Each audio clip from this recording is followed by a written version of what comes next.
भाइयों और बहनों, सबसे पहले हम सब माता लक्ष्मी के चरणों में अपने मन को झुकाते हैं और उन्हें सादर प्रणाम करते हैं, क्योंकि यह कथा केवल धन की नहीं है, यह कथा धन के संस्कार की है।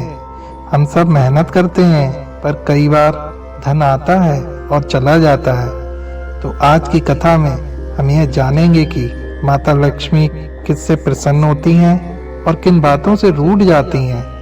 मेरी आप सबसे यही विनती है, कथा को केवल कानों से नहीं मन से सुनिएगा।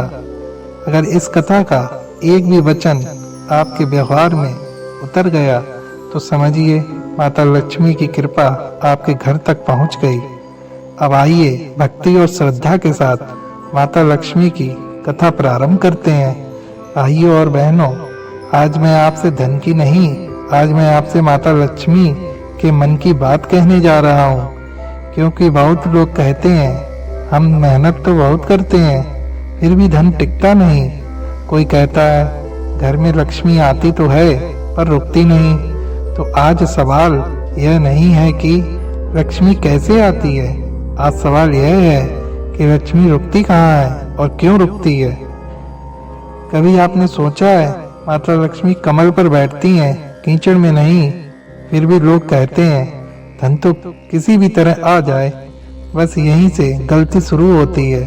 आज की यह कथा हमें बताएगी कौन से काम करने से माता लक्ष्मी प्रसन्न होती हैं और कौन सी आदतें ऐसी हैं जिनसे हंसती खेलती लक्ष्मी भी रूठ कर चली जाती हैं। तो कथा ध्यान से सुनिएगा, क्योंकि यह कहानी किसी राजा की नहीं, यह कहानी हम सबके घर की है। बहुत समय पहले की बात है। एक धर्म प्रिय राजा था। राज्य बड़ा था, प्रजा भी उसकी खुश थी, खेतों में उसके अन्न लहलाता था। राजा परिश्रमी था, दानवीर भी था, पर एक बात हमेशा उसे खटकती थी।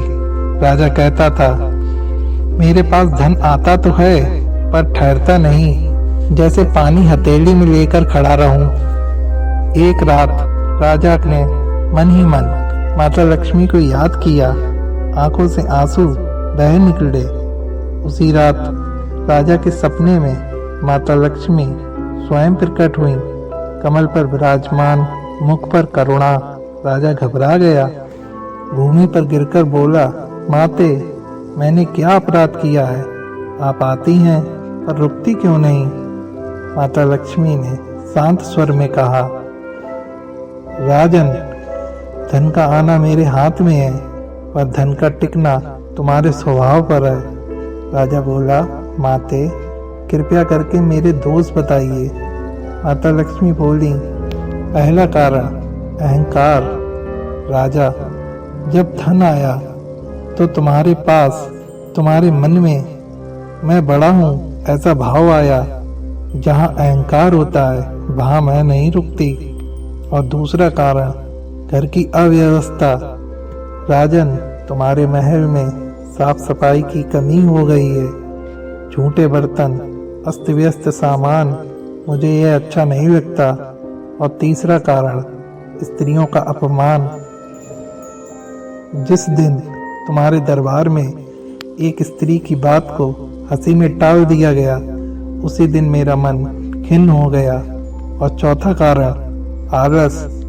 राजा, परिश्रम से कमाया धन भी टिकता है, बिना मेहनत की कमाई आग की तरह होती है, जल्द ही बुझ जाती है।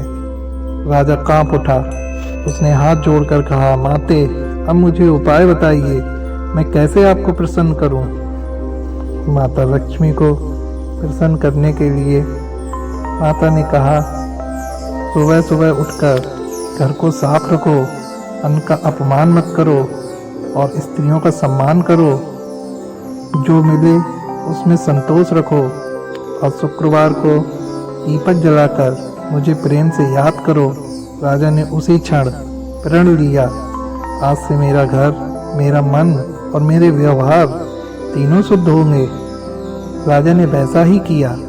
घर में शांति आई, कलह समाप्त हुआ, धन धीरे धीरे बढ़ने लगा और इस बार ठहरा भी। माता लक्ष्मी फिर प्रकट हुई और बोली, राजन, मैं धन नहीं हूँ, मैं व्यवहार हूँ। जो मुझे समझ ले उसके घर में स्वयं रुक जाती हूँ। भाइयों और बहनों, माता लक्ष्मी न तिजोरी देखती हैं न गहने, वह देखती हैं घर का माहौल, मन की शुद्धता, व्यवहार की मधुरता। बहुत समय पहले की बात है। एक छोटे से गांव में एक गरीब ब्राह्मण परिवार रहता था। उसका घर कच्चा था, बर्तन भी उसके घर पर गिने चुने थे, पर घर में उसके शांति बहुत थी। ब्राह्मण की पत्नी रोज सवेरे जल्दी उठती, आंगन को अपने लीपती, तुलसी को जल देती और एक दिया जलाकर कहती, माते लक्ष्मी, जो थोड़ा है उसी से सुख देना। एक दिन पड़ोस की स्त्री ने हंसकर कहा, तेरा घर इतना सादा है, फिर भी तू रोज लक्ष्मी जी का दिया क्यों जलाती है? गृहिणी मुस्कुराई और बोली, मैं धन के लिए नहीं, शांति के लिए दिया जलाती हूँ। एक दिन माता लक्ष्मी साधारण स्त्री का रूप धरकर उस घर पहुंची। दरवाजे पर आवाज दी, बहन, एक मुट्ठी अन्न मिल जाए तो। गृहिणी ने बिना सोचे अपना आधा आटा निकाल दिया। बोली, मेहमान के लिए घर छोटा नहीं होता। माता लक्ष्मी ने पूछा, तुम खुद क्या खाओगी? गृहिणी बोली, भगवान ने चाहा तो कुछ और जुट जाएगा। घर में ना तो उसके सोना था ना चांदी, पर पति पत्नी में प्रेम, किसी की निंदा नहीं, अन्न का आदर, सुबह शाम प्रार्थना। माता लक्ष्मी का मन भर गया। उसी क्षण उन्होंने अपना वास्तविक रूप दिखाया। बोली, बेटी, तूने मुझे धन से नहीं अपने व्यवहार में बांध लिया है। मैं तेरे घर सदा रहूंगी। और आश्चर्य देखिए, अगले ही दिन ब्राह्मण को गांव के मंदिर की सेवा मिली। उसका काम धीरे धीरे बढ़ा, उसकी आय बढ़ी, पर सबसे बड़ी बात, घर की शांति बनी रही। भाइयों और बहनों, जहाँ प्रेम है वहीं लक्ष्मी है, जहाँ संतोष है वहीं लक्ष्मी है, और जहाँ स्त्री सम्मानित है वहीं स्थिर लक्ष्मी रहती हैं। भाइयों और बहनों, कथा के 3 भागों में आपने क्या देखा? कहीं राजा के घर लक्ष्मी आई, टिक नहीं पाई, कहीं गरीब के घर बिना बुलाए चली आई। तो समझ लीजिए, माता लक्ष्मी जल्द ही प्रसन्न होती हैं, पर जल्दी रूठ भी जाती हैं। माता लक्ष्मी किन कारणों से रूठ जाती हैं? माता स्वयं कहती हैं, जहाँ झूठ और बेईमानी से धन कमाया जाए, जहाँ घर गंदा रहे, झूठा बर्तन रात भर पड़ा रहे, जहाँ अन्न का अपमान हो, जहाँ स्त्रियों का तिरस्कार हो, जहाँ माता पिता और अतिथि का अनादर हो, जहाँ आलस और नशा हो, जहाँ दिन रात केवल शिकायत, संतोष ना हो, ऐसे घर में मैं कदम रखती भी नहीं हूँ। माता लक्ष्मी को प्रसन्न रखने के सरल उपाय भी हैं। अब आप उपाय भी सुन लीजिए, जो हर घर में हो सकते हैं।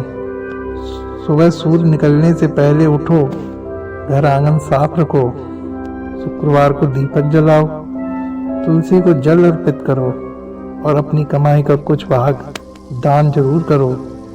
मीठी वाणी बोलो, पति पत्नी में प्रेम रखो, जो मिले उसमें ईश्वर का धन्यवाद करो।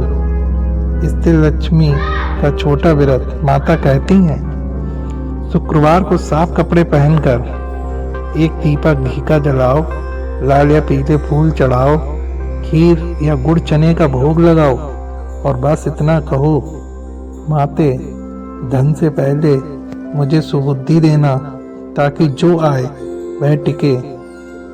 अंत में माता लक्ष्मी सबसे बड़ी बात कहती हैं, मैं वहाँ नहीं रहती जहाँ केवल धन की चाह हो, मैं वहाँ रहती हूँ जहाँ धर्म, प्रेम और संतोष हो। भाइयों और बहनों, लक्ष्मी बाहर नहीं व्यवहार में रहती हैं। तो यह समझ गया, जो यह समझ गया उसके घर माता लक्ष्मी स्वयं निवास करती हैं। आज की इस कथा में हमने यही सीखा कि माता लक्ष्मी तिजोरी में नहीं व्यवहार में रहती हैं। जहाँ प्रेम है वहीं लक्ष्मी है, जहाँ संतोष है वहीं लक्ष्मी है।